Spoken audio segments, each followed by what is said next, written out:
भाई कैमरा हमारा प्रदर्शन कर रहे हैं। देश भर में जुलाई में हमारे ये प्रदर्शन होने हैं। हरियाणा में हम आज के दिन ब्लॉक स्तर पर अपने प्रदर्शन कर रहे हैं। 10 तारीख को जिला स्तर पर साइकिल यात्राएं की जाएंगी। 15 तारीख को पेट्रोल पंपों पर खड़े होकर कांग्रेस जन लोगों के हस्ताक्षर लेंगे बढ़ती हुई महंगाई के खिलाफ। आज हमने कार्यक्रम किया हांसी में सभी साथियों के साथ मिलकर। मुख्य रूप से हमारी बहनें महिलाएं, सेवा दल के साथी, हमारे नौजवान और अन्य कांग्रेस के मुख्य लोग शहर से गांव से इसमें सम्मिलित होकर बाजार के बीच में से प्रदर्शन जुलूस के रूप में हम निकले। जो आवाज़ हमारे नेता सोनिया गांधी जी, राहुल गांधी जी उठा रहे हैं आम लोगों की दुख तकलीफ को लेकर। आज के दिन सबसे बड़ा मुद्दा है महंगाई का, पेट्रोल डीजल की बढ़ती हुई कीमतों का, गैस की, एलपीजी की बढ़ती हुई कीमतों का। आम आदमी को, गृहिणी को घर बार चलाना आज के दिन बहुत मुश्किल हो गया। एक और कोरोना की मार थी, दूसरी ओर महंगाई की मार। आप सभी लोग जानते हैं कि जब पेट्रोल डीजल की कीमत बढ़ती है तो उसका असर अर्थव्यवस्था के हर पहलू को छूता है, हर इंसान के जीवन को छूता है। चाहे गरीब से गरीब इंसान, किसान हो, मजदूर हो, चाहे हमारा आम मिडिल क्लास परिवार हो। बल्कि मैं समझती हूँ कि मिडिल क्लास परिवारों के ऊपर तो जो बीती है ना वो कह सकते हैं। कई बार ऐसी स्थिति सामने आई, खास तौर से कोरोना के समय और उसके बाद। आमदनी तो खत्म हो गई, घट गई बिल्कुल। अब क्योंकि पैंट शर्ट पहनने हैं, हाथ भी नहीं फैला सकते, लेकिन नौबत वैसी भी आ गई। खर्चे कम नहीं हो रहे, लेकिन महंगाई आसमान को छू गई। इस सरकार ने बताना चाहिए कि जो इतना मुनाफा इनकी कंपनियां, तेल कंपनियां कमा रही हैं, वो पैसा जा कहाँ रहा है? लाखों करोड़ों रुपया आपने कमाया, वो लोगों तक कैसे पहुंचाया? क्या कोई राहत थी? आपको याद दिलाना चाहूंगी कि यूपीए सरकार के समय, हमारी सरकार के समय पेट्रोल की कीमत अंतर्राष्ट्रीय बाजार में आज जो है उससे दुगनी, ऑलमोस्ट दुगनी। लेकिन उसके बावजूद हमें आम आदमी को बचा के रखा। जितना हो सकता है सरकार ने उसका बोझ अपने ऊपर लेकर अपने खर्चे में कटौती कर दी।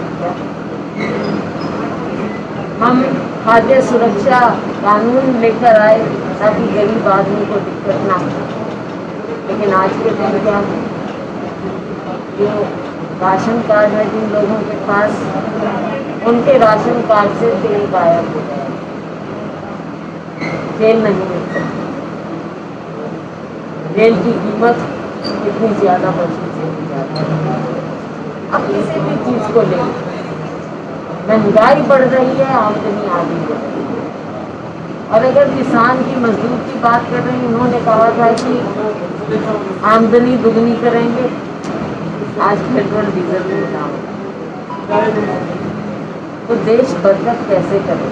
मैडम आपसे क्वेश्चन, अपने राज्य की बात करें, अपने राज्य की बात करें। अपने राज्य में जो बदहाली है ऐसी आपने आज तक नहीं देखी है।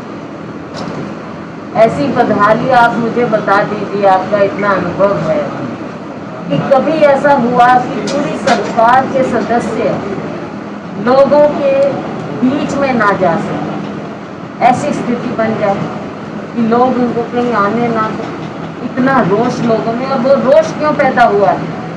उनकी पीड़ा के कारण है रोष पैदा हुआ, क्योंकि उनकी पीड़ा को ये सरकार समझ नहीं रही। केवल खोखले स्लोगन्स की सरकार बनकर रह गई है। हरियाणा में रोज अखबार मीडिया में हम देखते हैं कोई ना कोई नई अनाउंसमेंट किया।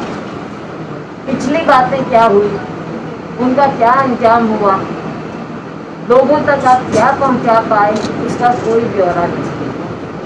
ऐसी निकम्मी सरकार भारतीय जनता पार्टी जनता सरकार जो आज के दिन है, ऐसी सरकार कभी न मुद्दे बहुत से हैं, बहुत सी बातें हैं, चाहे युवाओं के रोजगार की बातें हैं, कुछ नहीं, लेकिन अब मैं चाहूँगी कि आप अपनी बात सवाल। बीजेपी प्रिटेंड लेती है कि ये ग्लोबल पैंडेमिक की वजह से रिसेशन आया और किसान को पॉलिटिकल वेंडेटा के तहत कांग्रेस फीडबैक दे रही है, किसान को मान। इससे कितना इत्तेफाक करते हैं आप मुझे ये बता दीजिए कि जो ये किसान आंदोलन है इसमें कांग्रेस कहाँ? कांग्रेस जन अपने व्यक्तिगत रूप से, क्योंकि कोई भी किसान हो सकता है, वो उसके बीच में हो सकती है।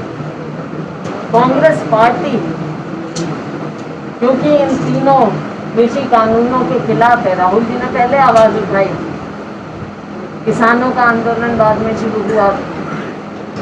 किसान अपना अच्छा बुरा खुद समझते हैं, वो जानते हैं कि उनके साथ क्या हो रहा है, क्या धोखा हो रहा है। तो कांग्रेस पार्टी का इसमें बतौर राजनीतिक पार्टी कुछ नहीं। हाँ, लेकिन हम कांग्रेस किसान मजदूर के साथ जरूर खड़े हैं। लेकिन ये सरकार पहले दिखावा कर रही थी इनके साथ बातचीत का, और वो दिखावा भी नहीं, दिखावे को भी भूल गए, उनको उनके हाल पर इतनी गर्मी में छोड़ दिया।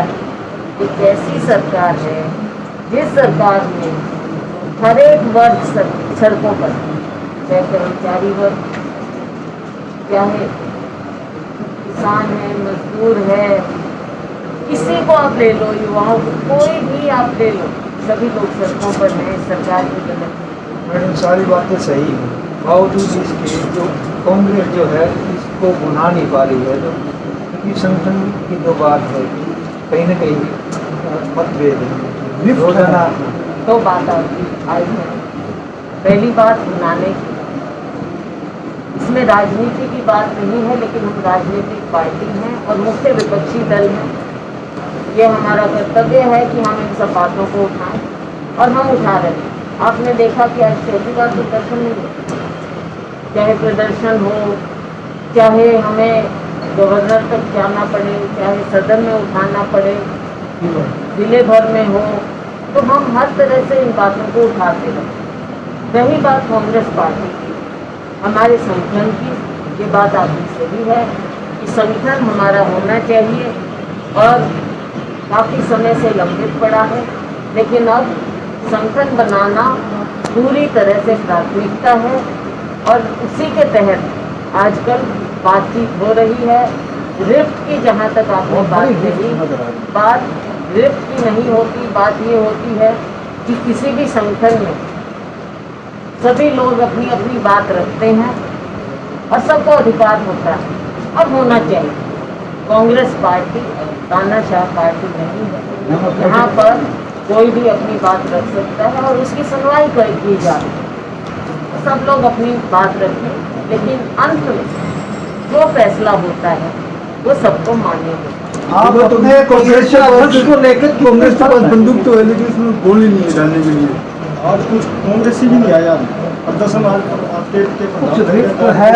मंच के नहीं आए कुछ नहीं, ऐसी कोई बात नहीं। देखो, कभी किसी को कोई हो सकता है, कोई किसी में शामिल होता है, कोई किसी में शामिल होता है। मैडम ऐसा समझा इस जा रहा है बात को मैं नहीं समझती कि हमको इस ढंग से लेना चाहिए। कुछ लेकिन सूचना मिली या नहीं? कुछ मैडम कुछ लॉगिन है हुड्डा ग्रुप की, मैं सीधे से बात करता हूँ, आपसे पेनिट्रेटिव क्वेश्चन कर रहा हूँ।